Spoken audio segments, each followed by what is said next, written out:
Dear student friends, I am Dr. Godbole Mahendra Tukaram, welcoming you all again in my today's presentations. And in today's presentation, I am going to talking about the geography. In this geography, I will talk about the internal and the external forces. There are the two internal forces. In this lecture, I am going to discussing the first one is the internal force, and this internal force is known as that is a endogenic force. The two forces, one is a endogenic force and another one is a exogenic force. The endogenic force is operated from beneath the earth, and that creates the seismic activities, means the earthquakes. The earth's primordial heat and the radioactive heats, these are going to building the planets, and those really feature on the surface of the earth. While talking about the earthquake as endogenic forces, it is a seismic waves can be created. The energy which can be thrown from a different strata in the form of either the P waves, S waves, and the L waves. P waves are the primary waves and the fastest waves. Those are supposed to be just like a sound waves, and those may have the fro and back moment. The earth may vibrate up and down. While talking about the S waves, those are not passing through a different medium like in a solid, liquid, and gases. Those can only passes from the solid, not the liquid and gases. And those S waves may also having the less they are having the less speeds. Those can be recorded on the seismographs later on after the recording of the P waves. And L waves are the love waves, and those are most destructive waves. Those can created by the earthquakes as sudden movements. Though tectonic plates, those are the grind. Rocks can be grind. Those may be crushed by the tectonic plates, and those may be regenerating and generating the seismic waves, and along the faults, the energy may be thrown out on the surface of the earth, and it may be sometimes become a catastrophic if the earthquake intensity is more like from this very strong, from strong to measures and greats to the very great up to the, if the seismic waves or if the earthquake is too strong, if it is feeble or it is a great, then we can call it as very catastrophic. The next volcanic, the part of volcanism as also a part of the endogenic force. Volcano, it can, erupts on the molten rocks, and magma or the lava may be ejected on the surface of the earth by or through the different, passage which can be, creating cracks, and that cracks may opened the different kinds of the volcanic material. Maybe there are the two types of the volcanic emissions or the volcanic eruptions, either on the basis of the the style of the eruption. If the volcanic eruption is coming via a fissure, then we can call it as a fissure type of the eruption. The best example of the volcanic type of the eruption is the formation of the Deccan Trap of the Maharashtra during the late Cretaceous to early Eocene. And one more formation we also give as an example of the Columbia Plateau of the America. These are the volcanic volcanisms, and volcanoes are also knows for the formations of the volcanic mountains, that is in Saint Helena, Saint Fujiano, that is a Fujiyama in the Japan, or the African as a stable volcanic eruptions, and these are the examples. Then three volcanic mountains are known. If the repetitively the volcanic eruption is taking place, the volcanic mountains height may increase, and we can call them as the volcanic mountains. And those volcanic mountains are having the UNESCO's heritage sites. Those are culturally significant for the as a important site for the geography. While talking about the earthquake is supposed to be radiating from the focus. The waves as a seismic waves are supposed to be emitted from the interior, either by the deep or the shadow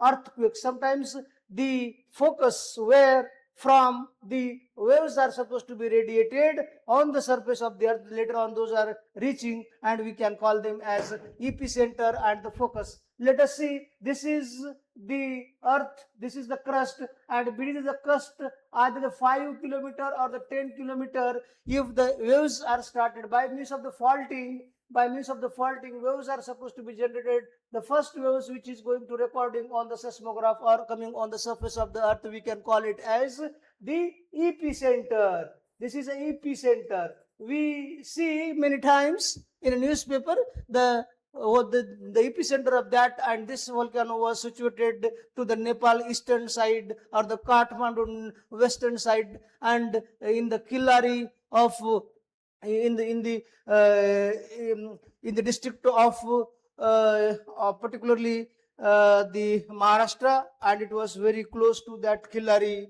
or in Bhuj, it was situated in the north and south. Likewise, we can identify, we can demarcate that epicenter with the help of the seismographs. The earthquakes maybe takes place, the earthquakes either in macro and minor and light, and the light maybe from in 1 is supposed to be 1 to 2 is a micro, followed by the minor up to 2 to 4 it is a light, and light moderate from 6, the strong, major, great and very great or the catastrophic earthquakes we will see. And while talking about the focus or the epicenter, it is already introduced, that is in hypocenter. The focus is also known as a hypocenter. If the energy is going to radiating from a particular point, either we may call it as a focus, or the hypocenter. That hypocenter it is also can be known. Volcanic eruptions of the magma, lava, ash, gases occurs in the plate boundaries over a hot spot. There are the different kinds of the material can be ejected on the surface of the earth, either the the volcanic bombs or an ash, or and that is sometimes that pumice may also be thrown. So this was all about the internal forces or the endogenic forces, the the different kinds of the phenomenon we may call as endogenic forces. One is an volcanism and another one is an earthquake. While talking about the exogenic forces, those are going to operating on the surface of the earth, or it may be operated from the exterior. It may be the gravitational force, it may be the winds, their directions, Coriolis force. If the earth is moving, during the movement of the earth, the Coriolis force may be created. That is, the sphere of the northern may be shifted toward the right side, and along the southern side it may be move towards the lower sides or the left side. That creates the Coriolis force, and Coriolis force or the Coriolis effects may also create the that is in monsoon. Monsoon may be also created by the Coriolis force. The ocean currents are also known as the external force. What is the hydrosphere? Is in a sphere which is going to professing about the concentration of the water or the hydrogeology on the surface of the earth. A large continent, continuous movements of the sea waters driven by the wind on the earth's rotations, and that's why we can call it as in Coriolis force. What is a Coriolis force? The winds which are created by means of the earth's rotation, and this is known as a Coriolis force, or the cyclones are associated with this Coriolis force. The temperatures and the salinity is also differences on the in the oceans. It is because of the currents or the heating alternative, because of in torrid zone right from in the Tropic of the Cancer to the Tropic of the Capricorn. Let us take an example. This is an equatorial region which is going to passing from a 0 degree and above 30 to 30 degree and 30 minutes. That is in Tropic of the Cancer. Tropic of the Cancer followed by the Tropic of the Capricorn. So this region is known as a torrid region.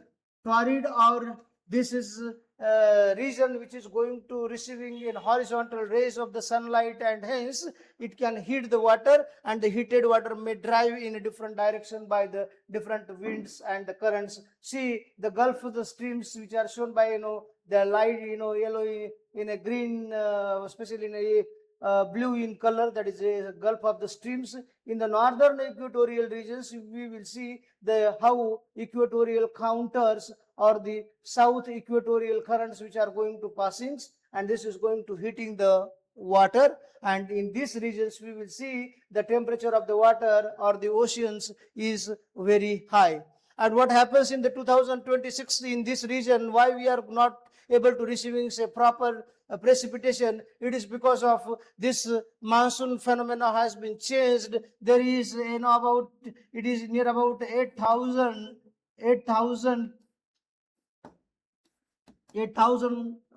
kilometer long heat waves is created in the ocean, that is creating the El Nino.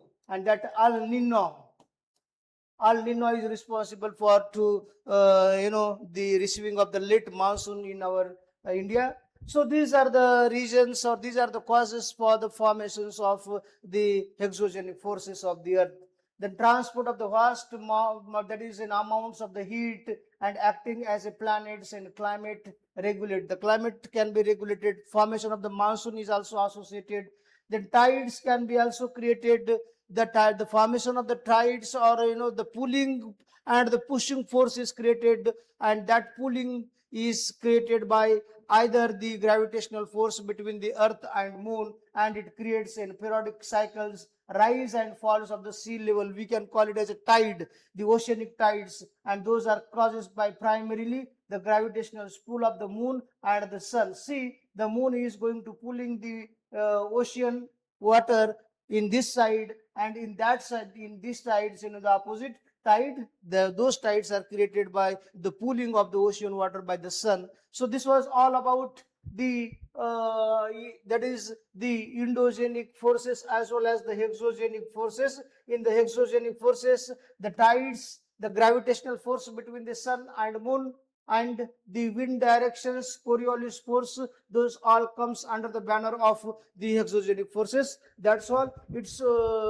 was all about the principles phenomenon on the surface of the earth for the shaping and maintaining of the climate, as well as the recreation of or the rebuilding of the earth's crust. That's all. Thank you.